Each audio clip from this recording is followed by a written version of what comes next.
भगवान का भजन करने वाले इनके शरीर में कैसे ही पीड़ा आ जाए।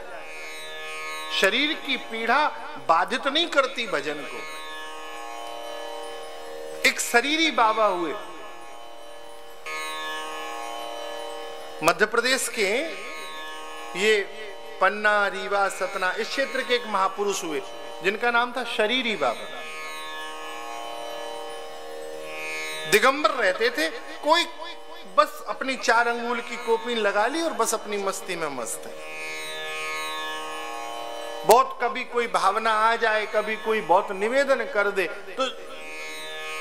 तो भी बाबा ध्यान नहीं देते थे, अपने बस भजन में लगे रहना।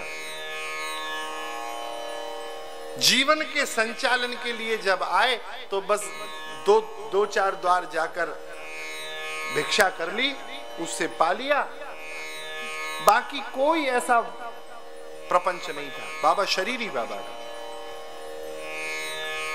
एक बार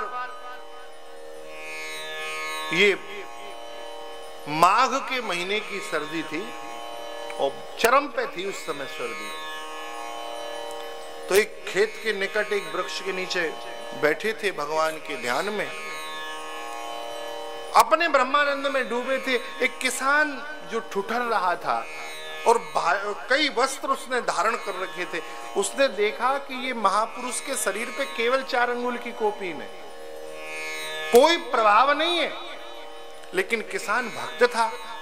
तो उसने उन बाबा के निकट ही कुछ समिधाओं को इकट्ठा किया और चरणों की तरफ खूब बड़े बड़े ढूंढ लाके और आग जला दी, क्योंकि बाबा तो तापेंगे नहीं, लेकिन यहाँ पास में आग जलती रहेगी तो उस अग्नि के ताप से बाबा को ठंड नहीं लगेगी। और चला गया अपने काम करने के लिए, खेत में पानी वगैरह देने गया होगा।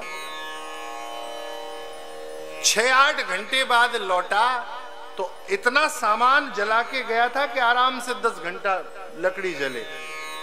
लेकिन जब लौटा 7-8 घंटे बाद तो क्या देखता है, जैसे कोई धू-धू करके लकड़ी जल रही हो, ऐसे बाबा के पैर में आग लगी हुई थी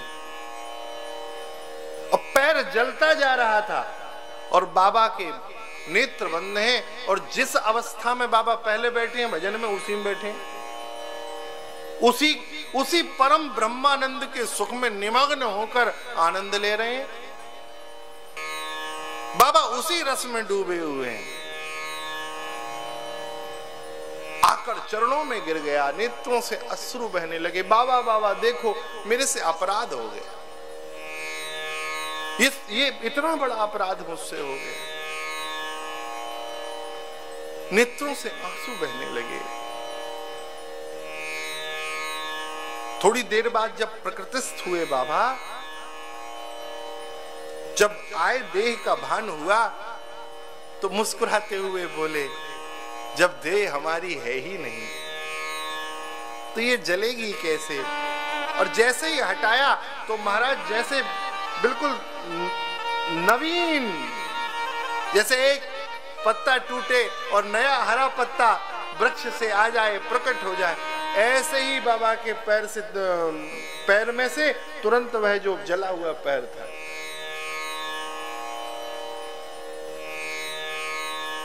तो जो भगवान के आश्रित हैं, जो भगवान के शरणागत हैं, उन्हें दैहिक ताप नहीं सताते।